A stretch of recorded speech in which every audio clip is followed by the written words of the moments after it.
Unit ని సమర్పిస్తున్న వారు తెలంగాణలో అతి తక్కువ ధరలలో మీరు కలలు కన్న ఇంటిని నిర్మిస్తున్న ఏకైక సంస్థ సన్షైన్ ఇన్ఫ్రా 9069069333.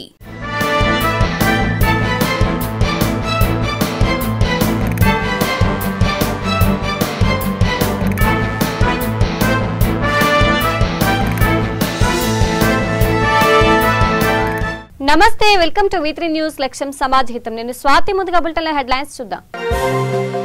నెల్లూరు జిల్లా చింతకుంటలో ఇరు వర్గాల మధ్య ఘర్షణ, పలువురికి గాయాలు, ఆసుపత్రికి తరలింపు.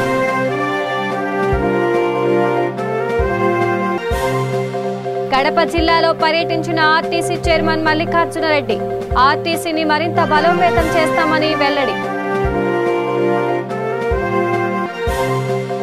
ఉత్తమ సర్పంచ్గా కొంపల్లి సుజాత వీరబాబు ఎంపిక, గజమాలతో సన్మానించిన ఎమ్మెల్యే బొల్లం మల్లయ్య యాదవ్. శ్రీ అష్టోత్తర శత చుక్కల చారిటబుల్ ట్రస్ట్ వినూత్న నిర్ణయం, విఐపీల నియోజకవర్గాల్లోని దివ్యాంగులకు ఉచితంగా శ్రీవారి దర్శనం. డీటెయిల్స్ చూస్తే, ప్రధానమంత్రి సొంత నియోజకవర్గమైన గుజరాత్లోని వాద్నగర్ నుంచి తిరుపతికి వికలాంగులను తీసుకెళ్లనున్నట్లు శ్రీ అష్టోత్తర శత చుక్కల చారిటబుల్ ట్రస్ట్ చైర్మన్ చుక్కల వేణుకుమార్ చెప్పారు. కోవిడ్ నుంచి విముక్తి లభిస్తున్న నేపథ్యంలో మల్కాజ్గిరిలోని తన కార్యాలయంలో ఆయన మీడియాతో మాట్లాడారు. తమ ట్రస్టు ఆధ్వర్యంలో 28 సంవత్సరాలుగా సేవా కార్యక్రమాలను కొనసాగిస్తున్నట్లు చెప్పారు. వికలాంగులను రాష్ట్రపతి రామ్నాథ్ కోవింద్ స్వగ్రామం నుంచి కూడా తిరుపతికి ఉచితంగా తీసుకెళ్లనున్నట్లు చెప్పారు. వీరందరికీ తమ ట్రస్ట్ తరపున అన్ని సౌకర్యాలు కల్పిస్తామని చెప్పారు. ఏపీ ముఖ్యమంత్రి జగన్మోహన్ రెడ్డి స్వస్థలమైన ఇడుపులపాయ, ముఖ్యమంత్రి కేసీఆర్ స్వస్థలమైన చింతమడక గ్రామాలకు చెందిన దివ్యాంగులకు శ్రీవారి దర్శనం కల్పిస్తామన్నారు. ఓం నమో శ్రీ వెంకటేశాయ. నేను మీ డాక్టర్ వేణు చుక్కల, ఫౌండర్ చైర్మన్ శ్రీ అష్టోత్తర శత చుక్కల చారిటబుల్ ట్రస్ట్, మల్కాజ్గిరి, హైదరాబాద్. మా యొక్క ట్రస్ట్ ముఖ్య ఉద్దేశం తిరుమల కొండ చూడని అభాగ్యులు, బీదవాళ్ళు, దివ్యాంగులను అందరినీ కూడా ఆ దేవదేవుడైనటువంటి శ్రీ వెంకటేశ్వర స్వామి దివ్య ఆశీస్సులు అందించడమే మా యొక్క ట్రస్ట్ ముఖ్య ఉద్దేశం. దీంట్లో భాగంగా ఇరువరకే చాలా ట్రిప్స్ తీసుకెళ్ళి ఆ వెంకటేశ్వర స్వామి దివ్య అనుగ్రహాలు ఇప్పించి తీసుకురావడం జరిగింది. కోవిడ్ మూలంగా అక్కడ దర్శనాలు లేవు కాబట్టి, దివ్యాంగులకు లేవు కాబట్టి గత సంవత్సరం నుంచి మేము తీసుకువెళ్ళడం లేదు. సో ఇప్పుడు కొంచెం ఫ్రీ అవుతుంది కాబట్టి మేము డిసెంబర్ 27 రోజు వాద్నగర్, గుజరాత్ జిల్లా, అంటే మోడీ గారి స్థలం మోడీ గారి జన్మస్థలం నుంచి ఎవరైతే కొండ చూడలేదో వారి ఊరు నుంచి, వారి జన్మనిచ్చిన ఊరు నుంచి దివ్యాంగులని, అదేవిధంగా చూడని వాళ్ళని, అదేవిధంగా కొంతమంది వాలంటీర్స్ తీసుకొని నా యొక్క 300 సోపాన పాదయాత్రలో భాగంగా 300 మందితోని నడు నడు నడు వెంకన్న కడకు అనే ప్రోగ్రాంతోనే మేము వెళ్ళడం జరుగుతుంది. ఆ యొక్క ప్రోగ్రాంకి అందరు కూడా సహకరించాలని, అందరు ఆశీస్సులు ఉండాలని, ప్రతి ఒక్కరు ఆ దేవుణ్ణి కోరుకొని మా యొక్క ట్రస్ట్ మీద ఆశీర్వాదం ఉండాలని ఈ సందర్భంగా తెలియజేస్తూ, అదేవిధంగా అంటే మేము ఈ ప్రోగ్రాం ఎందుకు వాద్నగర్ నుంచి ఎందుకు పెట్టామంటే, అక్కడి నుంచి పెడితే ఏంటంటే ఈ మొత్తం భారతదేశాన్ని అందరూ కూడా తెలుస్తుంది. నేను అక్కడి నుంచి ఒక మెసేజ్ ఇవ్వబోతున్నాను.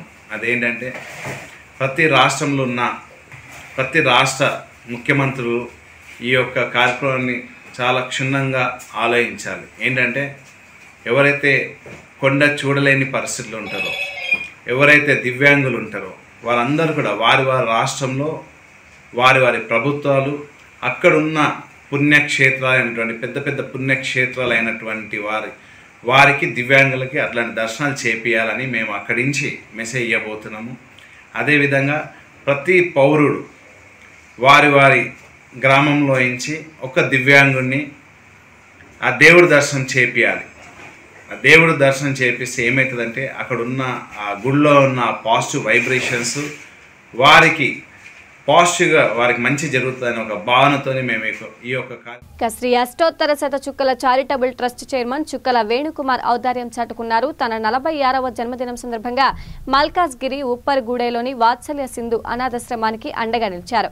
ఈ ఆశ్రమానికి నిత్యావసరాలను అందజేశారు. ఈ కల్పవృక్షం కార్యక్రమంలో భాగంగా ఆశ్రమం ప్రాంగణంలో మొక్కలు నాటారు. కార్యక్రమంలో లయన్స్ క్లబ్ సభ్యులు రంగా శ్రీనివాస్, సురేష్, ఆనంద్, సత్యనారాయణ తదితరులు పాల్గొన్నారు. నేను lion Ranga Srinivasulu, lions club of Hyderabad Malkajgiri central సెక్రటరీని. ఈరోజు మా senior lion past president lion doctor Chukkala Venukumar గారి 46వ బర్త్డే సందర్భంగా ఈ వాత్సల్య సింధు ఆర్ఫనేజ్ హోమ్లో వారికి అన్నదాన కార్యక్రమము ప్లస్ వెజిటేబుల్స్ అండ్ అట్లాగే కల్పవృక్షం ప్రోగ్రాం సందర్భంగా ఒక ట్రీ ప్లాంటేషన్ కూడా జరగడం జరిగింది. ఇక్కడ విచ్చేసినటువంటి మా క్లబ్ ట్రెజరర్ లయన్ సురేష్ అన్న గారికి, మా పాస్ట్ ప్రెసిడెంట్ లయన్ శోభన్ గారికి, మా మెంబర్ లయన్ ఆనంద్ గారికి మరియు వేనన్న మిత్రులు అష్టోత్తర శత చారిటబుల్ ట్రస్ట్ సభ్యులందరికీ పేరు పేరున ధన్యవాదాలు. ఈ ప్రోగ్రాంకి విచ్చేసిన ప్రతి ఒక్కరికి ధన్యవాదాలు. అండ్ వాత్సల్య సింధు మేనేజ్మెంట్ వారికి ప్రత్యేకంగా ధన్యవాదాలు వారి అవకాశం ఇచ్చినందుకు. Thank you. Long live line. ఇక వినాయక చవితి ఉత్సవాలను ప్రశాంతంగా జరుపుకోవాలని కోదాడ డీఎస్పీ రఘు కోరారు. మునగాల పోలీస్ స్టేషన్ ఆవరణలో వినాయక మండపాల నిర్వాహకులు, ప్రజాప్రతినిధులు, స్థానిక నాయకులతో సమావేశమయ్యారు. ఈ సందర్భంగా రఘు మాట్లాడుతూ మండపాల ఏర్పాటుకు పోలీసుల అనుమతి తప్పనిసరి అని చెప్పారు. కార్యక్రమంలో మునగాల సిఐ ఆంజనేయులు, ఎస్ఐ శ్రీనివాసులు, సర్పంచులు, ఎంపీటీసీలు, స్థానిక ప్రజాప్రతినిధులు, గణేష్ ఉత్సవ కమిటీ సభ్యులు పాల్గొన్నారు.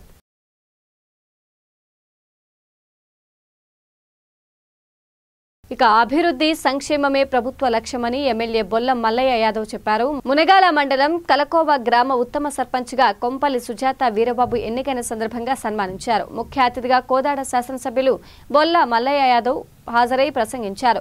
గ్రామ అభివృద్ధికి నిరంతరం కృషి చేస్తున్న సర్పంచ్ కొంపల్లి సుజాత వీరబాబు ఉత్తమ సర్పంచ్గా ఎన్నికవటం అభినందనీయమన్నారు. ఈ సందర్భంగా సుజాత వీరబాబులను గజమాలతో సన్మానించారు. కార్యక్రమంలో మండల పార్టీ నాయకులు, గ్రామ పంచాయతీ పాలకవర్గం, సింగిల్ విండో డైరెక్టర్లు, గ్రామ పెద్దలు పాల్గొన్నారు.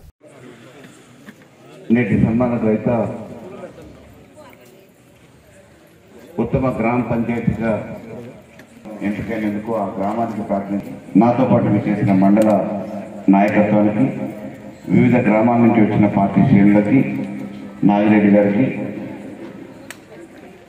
తోబుట్టు లాంటి ఆడపడుచులకి, మాతృమూర్తులకి, సోదర సోదరిమణులకి, ఎప్పటి నుంచో నన్ను ఈ గ్రామంలో ఒక ఆప్తుడిగా ఆదరించి అనేక క్లిష్ట సమయాలలో మేమున్నామని చెప్పేసి నాకు భుజం కలిపి అడుగులు అడుగేసి ప్రయాణం చేసిన యువమిత్రులకి అందరికీ పేరు పేరున తెలంగాణ. ఒకనాటి నాయకత్వాన్ని మార్చి ఇంకో నాయకత్వానికి బాధ్యతలు ఒప్పచెప్పారు అంటేనే గ్రామంలో ఒక ప్రజలు మార్పును కోరుకుంటున్న నేపథ్యంలోనే ఉంటారు. ఎవరైనా మంచిగా చేస్తే ఆ మంచిగా చేసేటోళ్ళని ఇంకో 4 కాలాల పాటు చేయాలని చెప్పేసి అభినందిస్తారు, ఆశీర్వదిస్తారు. కానీ మారుతామనే నిర్ణయానికి, అభిప్రాయానికి గ్రామ ప్రజలు వచ్చిరు అంటే ఆ నాయకత్వంతోనే విసిగి వేసారిన ప్రజలు మాకు ఇట్లా సన్మానం చేయడానికి చాలా గర్వకారంగా ఉంది. మా మండలంలో, మునగాల మండలంలో, మా కలకో గ్రామంలో ఉత్తమ అవార్డుగా మా గ్రామానికి వచ్చినందుకు మనం చెప్పుకోతరంగా లేదు. అసలు మేమైతే చాలా సంతోషంగా ఫీల్ అవుతున్నాం. ఈరోజు మా గ్రామస్తులు మాకు ఇంత ఘనంగా సన్మానం చేసినందుకు మాకు చాలా వాళ్ళందరికీ కూడా కృతజ్ఞతలు తెలుపుతున్నాము. ఇప్పటికి 2 సంవత్సరాల రైతుని మేము గెలిచి ఇంకా 2 సంవత్సరాల ఇంతకు మించి ఇంకా మా ఊర్లో మంచి పనులు చేస్తామని, మా గ్రామాన్ని ముందు తీసుకుపోతామని తెలుపుతూ ముగిస్తున్నాం. సూర్యాపేట జిల్లాలో కల్కో గ్రామాన్ని ఉత్తమ గ్రామ సర్పంచ్ అవార్డుగా తీసుకొచ్చినందుకు కల్కో గ్రామ ప్రజలు ఇంత ఘనంగా సన్మానం నిర్వహించినందుకు మా యొక్క పాలకవర్గానికి సన్మానం నిర్వహించి మమ్మల్ని ప్రోత్సహించినందుకు ముందుగా ప్రజలందరికీ ధన్యవాదాలు.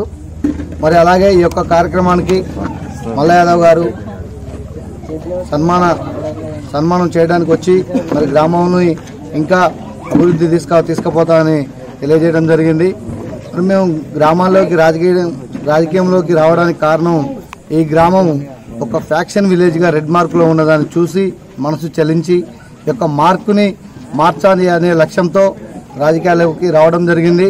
వచ్చిన 2.5 సంవత్సరాల్లోనే ప్రభుత్వం వారు ఇచ్చిన పనులు సక్రమంగా నిర్వర్తించి ఉత్తమ గ్రామ సర్పంచ్ అవార్డు తీసుకోవడం జరిగింది. మరి ఇంకా ఈ గ్రామాన్ని ఎంతో మార్చాల్సి ఉంది. అది మా బాధ్యత.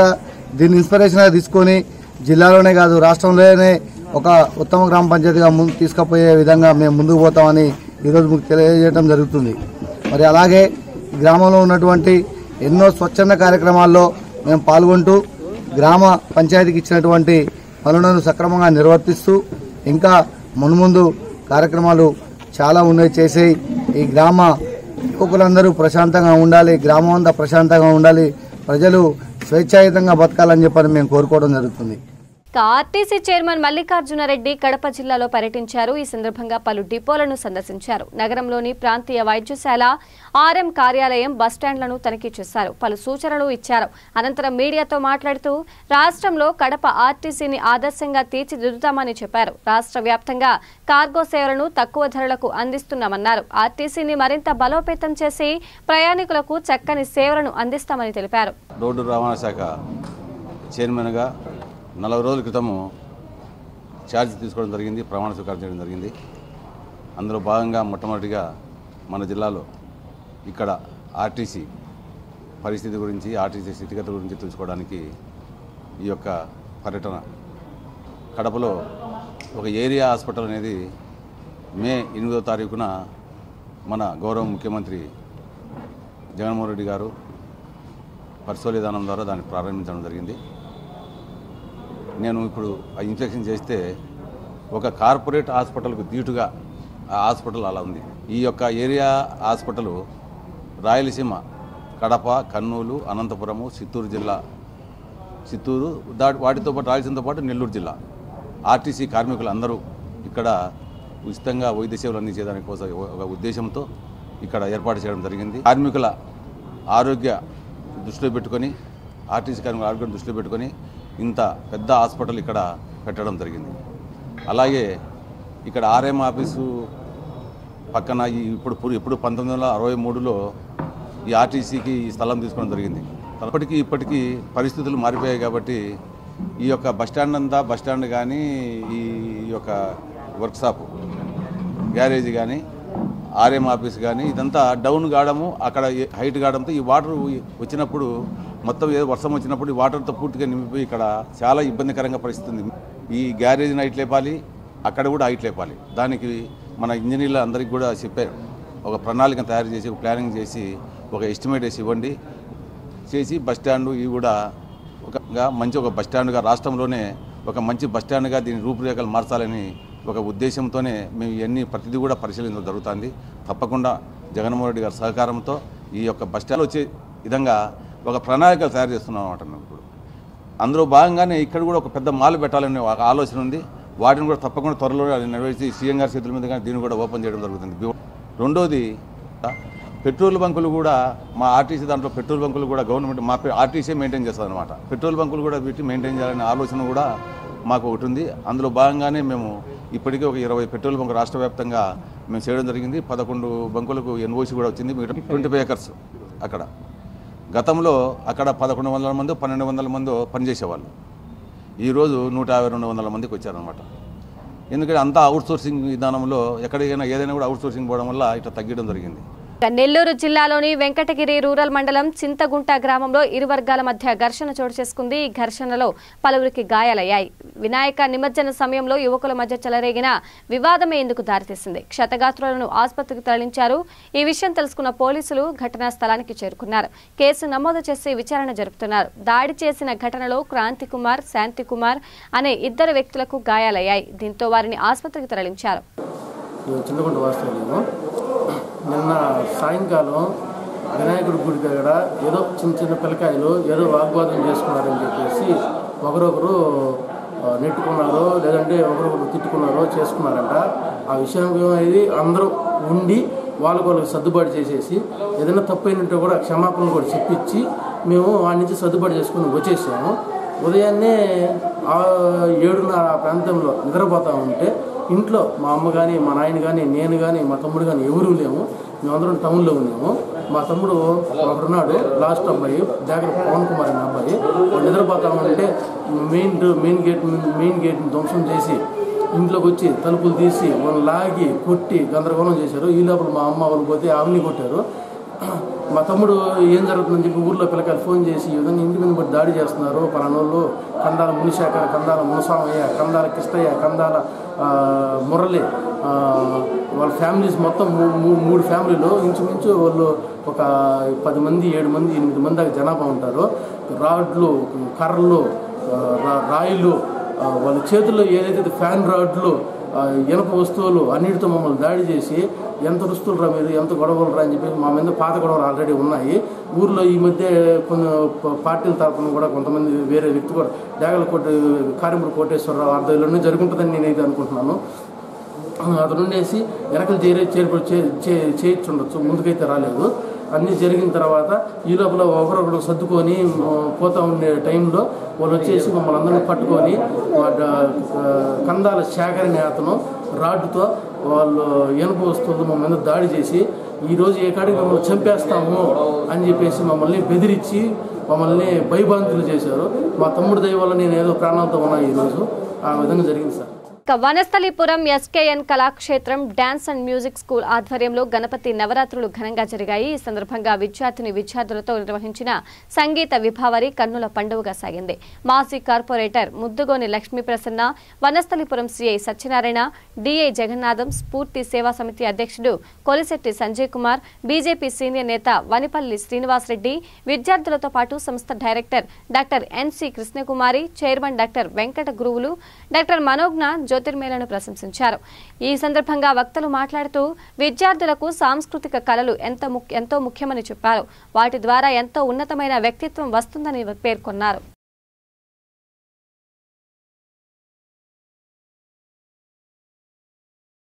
ఇక విశాఖలో గల్లీ రౌడీ టీం సభ్యులు సందడి చేశారు. విలక్షణ కథల్లో నటిస్తూ తనకంటూ ఓ స్పెషల్ ఇమేజ్ సొంతం చేసుకున్న young hero Sandeep Kishan career లో హిట్ మూవీగా ఈ సినిమా తెరకెక్కుతోందని యూనిట్ సభ్యులు ఈ సందర్భంగా తెలిపారు. పక్కా కమర్షియల్ చిత్రంగా గల్లీ రౌడీగా ప్రేక్షకుల ముందుకు రాబోతుందన్నారు. సందీప్ కిషన్, నేహా శెట్టి హీరో హీరోయిన్లుగా రూపొందించిన గల్లీ రౌడీ సినిమాకి నాగేశ్వర్ రెడ్డి దర్శకత్వం వహించారు. MVV cinema, Kona film corporation సంయుక్త ఆధ్వర్యంలో సత్యనారాయణ నిర్మాతగా వ్యవహరించారు. ఈ మూవీ ముచ్చట్లను విశాఖలో యూనిట్ సభ్యులు మీడియాకు వివరించారు. ఫుల్ కామెడీ కావాలనుకునే వారికి ఇదో చక్కని అవకాశమని హీరో సందీప్ కిషన్ తెలిపారు. థ్యాంక్ యూ, మీరందరూ మమ్మల్ని ఇవాళ ప్రమోషన్ ఇక్కడ వైజాగ్ రాగానే కథలు వచ్చినందుకు. ఈ సినిమా కథ కొన్ని సినిమాలకు అన్నీ కుదురుతాయండి, ఈ సినిమా కన్నా అలాగే కుదిరిని. ఆల్మోస్ట్ ఫస్ట్ లాక్డౌన్ టైంలో మనం ఎవరు అసలు ఇలాంటి ఒకటి జరుగుద్ది ప్రపంచంలో, ఇలాంటి ఒకటి జరగగలదు అనే కాన్సెప్ట్ మర్చిపోయినప్పుడు అలాంటితోటి మాకు వచ్చింది. ఆ లాక్డౌన్ టైం ముందు నుంచి నేను ఆల్మోస్ట్ సంవత్సరం నుంచి only A1 express hockey training అది ఇది షూట్ చేస్తున్నా. అది అయిపోగానే అందరూ షూటింగ్లో మొదలు పెట్టగానే మొదటి మాకు ఏమనిపించిందంటే పని చేయడం చాలా ముఖ్యం అనిపించింది. ఎందుకంటే రేపు పని మళ్ళీ ఉంటుందా లేదా, రేపు మళ్ళీ ఏ కోవిడ్ వస్తుంది, షూటింగ్ ఓకే అంటారా లేదా, పనికి ఉండే విలువ మాకు ఎక్కడికైనా ఎక్కువ తెలిసింది. అందులో ఒక సినిమా షూటింగ్కి వెళ్ళింది అంటే ప్రతిరోజు 150 మందికి ఇంటికి భోజనాలు వెళ్తాయి. సో మేము ఫస్ట్ డిసైడ్ అయింది అంటే లేదు, అర్జెంట్గా సినిమా షూటింగ్ చేయాలి, మనం పని చేయడం వచ్చు, పని చేద్దాం. అప్పుడు ఆ టైంలో ఏమనిపించిందంటే మేము ఈ లాక్డౌన్ టైంలో ఫ్యామిలీతో కూర్చొని అందరూ సినిమా చూస్తున్నాం. ఇప్పుడు నేను, మా చెల్లి, మా కజిన్స్ అందరూ కూడా ఎక్కువ థ్రిల్లర్లు, ఇంటర్నేషనల్ కాన్సెప్ట్లు, ఓటీటీ కాంటెంట్లు తెగ చూసాం. కానీ అదే ఫ్యామిలీతో పాటు ఇలాంటి ఏం పెట్టినా లేచి వెళ్ళిపోతున్నారు 10 నిమిషాలకి. అదేంటంటే ఇంతపైన మేము చూడలేమరా అని వెళ్ళిపోతున్నారు. మాకు అర్థం కాల ఏంటి అని. ఆ టైంలో నాకేమనిపించిందంటే అందరూ కడుపుబ్బా నవ్వుకుని సంతోషంగా నవ్వుకునే సినిమా చాలా ఇంపార్టెంట్. అంటే మనం ఒక్కసారి ఏమైనా చూస్తాం, రిపీట్ వాల్యూ ఉండే సినిమాలు ఎప్పుడూ సరే మనం ప్రతి విషయాన్ని ఎంజాయ్ చేసే సాంగ్స్ కానీ కామెడీ కానీ ఇలాంటి విషయాలు ఎంజాయ్ చేసే సినిమా అవ్వాలి అనుకున్నాం. ఆ టైంలో నాకు ఈ గల్లీ రౌడీ కథ భాను సాయి వచ్చి వినిపించారు. నాకు అది మరి ఇప్పుడు ఎవరు ఇమీడియట్గానో టక్కన నాకు నాగేశ్వర రెడ్డి గారికి ఫోన్ చేసి ఆయనకి కామెడీ ట్రీట్మెంట్ చాలా బాగుంటుంది కదా అని సార్ ఫోన్ చేసి చెప్పడం, నాగేశ్వర రెడ్డి గారు కోన గారికి చెప్పడం, కోన గారు కూడా ఇమీడియట్గా అదిరిపోయింది అన్నో, ఎంవీవీ గారికి ఇమీడియట్గా కథను పంపడం. అండ్ ఎంవీవీ గారికి నాకు కూడా ఎప్పటి నుంచో రిలేషన్షిప్ ఉంది. మేము ఎప్పటి నుంచో 2 years నుంచి ఏమైనా కలిసి పని చేయాలనుకున్నాం తప్ప మాకు ఏ కథ కుదరలా. ఆ టైంలో ఈ కాంబినేషన్ కానీ కుదిరింది. నెలలో షూటింగ్కి వెళ్ళిపోయాం. రాజేంద్ర ప్రసాద్ గారు వచ్చారు, బాబీ సింహ వచ్చాడు. నేహా వచ్చింది, దాని తర్వాత మాకు లక్ష్మి గారు, మళ్ళీ లత గారు. ఈ సినిమాలో లేడీసే ఫస్ట్ కామెడీ ఆడేసుకున్నారండి. వాళ్ళే అసలు గ్యాంగ్స్టర్స్ ఈ సినిమాలో. నాకన్నా ఈ సినిమాలో లేడీసే రౌడీస్, కొంచెం అబ్బాయిలు కొంచెం అమాయకులు. ఈ సినిమాలో మా చేతిలో పెద్ద ప్రయాణమే ఉండదు. వాళ్ళు చేసే పనులకి కాపాడుకోవడమే మా పని సగం ఈ సినిమాలో ఉంటుంది. So to begin with first చెప్పాలనుకుంది ఏంటంటే, ఒక్కొక్కరికి ఈ సినిమాకి ఒక్కొక్క ఉద్దేశం ఉండొచ్చండి. నాకు పనిచేయాలని ఉద్దేశం, నాగేష్ రెడ్డి గారికి పనిచేయాలని ఉద్దేశం, కోన గారికి పనిచేయాలని ఉద్దేశం, మనకి ఎంబీబీ గారికి సినిమా తీసిన సంతోషం, అట్ ద సేమ్ టైం వైజాగ్లో షూటింగ్ చేయించిన ఆనందం. కానీ మా అందరి ఉద్దేశం కలిపి ఏంటంటే ఆడియన్స్ బాగా నవ్వుకోవడం. ఫస్ట్ 200 రోజులు థియేటర్లు ఉండేది, దాని తర్వాత 100 రోజులు థియేటర్లు అయింది, దాని తర్వాత 50 రోజులు అన్నారు, ఇప్పుడు వారం అంటున్నారు. థియేటర్ అనేది ఒక ఎక్స్పీరియన్స్ అయిపోయింది. ఈ గత 3 రోజుల్లో నేను బాగా చూసింది ఏంటంటే, అక్కడ మా వినాయక్ పండలకి వెళ్ళాం, ఈవెంట్లకి వెళ్ళాం, ఇవాళ పొద్దున్న సింహాచలం గుడికి వెళ్ళాం. ఎక్కడికెళ్ళా జనాలు గుంపు ఉంటున్నారండి. సో ఇక్కడెక్కడా రాని కూడా ఇక్కడెక్కడా రాని కరోనా మీ కోన గారు తీసిన గల్లీ రోడ్డు చూస్తే థియేటర్లో రాదు. ఓకేనా? సో నెక్స్ట్ ఈ సినిమాకి ఉద్దేశం ఏంటంటే, నవ్వుకోండి, బాగా నవ్వుకుంటారు, గట్టిగా నవ్వుకుంటారు, కుటుంబంతో బట్టి గట్టిగా నవ్వుకునే ఒక సినిమా. అనంతపురం జిల్లా తాడిపత్రి నందులపాడులోని అంగన్వాడీ సెంటర్లో ప్లాస్టిక్ బియ్యం కలకలం రేగింది. చిన్నారులకు పంపిణీ చేసిన వాటిలో ప్లాస్టిక్ బియ్యం ఉండడంతో తల్లిదండ్రులు ఆందోళనకు గురయ్యారు. ప్లాస్టిక్ బియ్యం కల్తీ ఉండడంతో చిన్నారులు తల్లిదండ్రులు మున్సిపల్ చైర్మన్ జేసీ ప్రభాకర్ రెడ్డికి సమాచారం అందించారు. ఇందుకు సంబంధించి అధికారులు కాంట్రాక్టర్లపై కోర్టులో ఫిర్యాదు చేస్తానన్నారు. మన పిల్లల హెల్త్ మనం కాపాడుకుందాం. రాజకీయం మళ్ళీ అందుకని నేనైతే దీన్ని రాజకీయ పరంగా పోను. మా పిల్లల హెల్త్ పరంగా పోవాలనుకుంటున్నా. డెఫినెట్గా కాంట్రాక్టర్ మీద సూ చేస్తాం. కాంట్రాక్టర్ మీద ఖచ్చితంగా సూ చేస్తారు. ఇప్పుడే పోయి ఒక లెటర్ పెట్టి ఎంఆర్ఓ గారికి తప్పకుండా దీని మీద యాక్షన్ తీసుకోవాల్సిందే. ఎందుకంటే మా పిల్లల హెల్త్ మేము చెడగొట్టగా తెలుసుకోవాలి. రాజకీయం వేరే, మా పిల్లల హెల్త్ వేరే. ఏందనుకుంటే ప్లాస్టిక్ అన్ని పోతే ఏమవుతుంది? ఇవన్నీ చైనా బియ్యం, చైనా నుంచి ఇంపోర్ట్ చేసుకొని వీడు ఒక కేజీకి పావు. ఎందుకని అంటే వీడు టెండర్ తక్కువ టెండర్ వేసి ఉంటాడు, 150 బాధలు వాడికి. సో మనం ఇప్పుడు యాక్షన్ తీసుకోవాల్సింది కాంట్రాక్టర్ మీద. అందుకోసం సాయంత్రం లోపల ఎంఆర్ఓని కలుస్తాను. ఇక్కడే కాదు, అన్ని స్కూళ్ళల్లో వచ్చినాయి. మన 3 రోజుల కిందనే మన దగ్గర బియ్యం ఉన్నాయి కొన్ని. ఎందుకంటే వరుసగా హాలిడేస్ వచ్చి కాబట్టి పోలేదు కాబట్టి దీని మీద మనం మన పిల్లలను కాపాడుకుందాం. ముందు మన పిల్లలు మనం కాపాడుకోవాలి. వాళ్ళేమి అన్న ఈ బియ్యం ఇకపోయినా పర్వాలే, ఏదో ఒక ఇది చేసుకుని కూలో నేల చేసుకుని బతికించుకుంటారు. ఇప్పుడు పుట్టించుకున్నాక మన పద్ధతి బతికించేది కూడా మా పద్ధతి. ఎవరింట్లో వాళ్ళు బతికించుకుంటారు. కానీ ఇలాంటివన్నీ చేద్దాం. దీని మీద తప్పకుండా నేను కాంట్రాక్టర్ మీద కేసు వేస్తాను. మధ్యాహ్నం లోపల పోయి కలిసి ఎంఆర్ఓని కలిసి బాబు తమ్ముడు ఇవమ్మా ప్లీజ్. శ్రీకాకుళం జిల్లా నందిగామ మండలం బెల్లుకొల్ల సమీపంలో ఎస్కేఎస్ గ్రానైట్ క్వారీ యాజమాన్యం ప్రభుత్వ నిబంధనలు పాటించకుండా ఇష్టారాజ్యంగా వ్యవహరిస్తున్నారు. యాజమాన్యం నిర్లక్ష్యంతో రాత్రి చేపట్టిన పనులతో 2 కార్మికులు మృత్యువాత పడిన ఘటన జిల్లా వ్యాప్తంగా గ్రానైట్ పరిశ్రమలలో కలకలం రేపింది. గ్రానైట్ గత 2 సంవత్సరాలుగా పరిధి దాటి త్రవ్వకాలు చేపడుతున్నారు. అంతేకాకుండా గ్రానైట్ క్వారీలో నిషేధిత పేలుడు పదార్థాన్ని ఉపయోగిస్తూ బ్లాస్టింగ్ చేస్తున్నట్లు తెలుస్తోంది. ఏది ఏమైనా ఇప్పటికైనా జిల్లా ఉన్నతాధికారులు స్పందించి గ్రానైట్ పరిశ్రమలో నిబంధనలు పక్కాగా అమలయ్యేలా చర్యలు తీసుకోవాల్సిన అవసరం ఎంతైనా ఉందని చెప్పారు. బులెటిన్ ముగించే ముందు హెడ్లైన్స్ మరోసారి చూద్దాం. నెల్లూరు జిల్లా చింతకుంటలో 2 వర్గాల మధ్య ఘర్షణ, పలువురికి గాయాలు, ఆసుపత్రికి తరలింపు.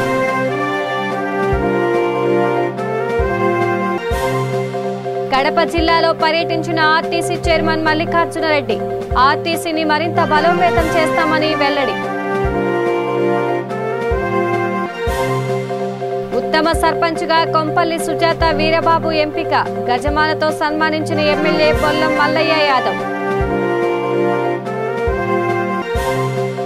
శ్రీ అష్టోత్తర శత చుక్కల చారిటబుల్ ట్రస్ట్ వినూత్న నిర్ణయం, వీఐపీల నియోజకవర్గాల్లోని దివ్యాంగులకు ఉచితంగా శ్రీవారి దర్శనం. ఇవి bulletin updates. For more updates keep watching V3 news. లక్ష్యం సమాజ్ హితం. ఈ బులెటిన్ ని సమర్పించిన వారు తెలంగాణలో అతి తక్కువ ధరలలో మీరు కలలు కన్న ఇంటిని నిర్మిస్తున్న ఏకైక సంస్థ సన్షైన్ ఇన్ఫ్రా. 9069069333.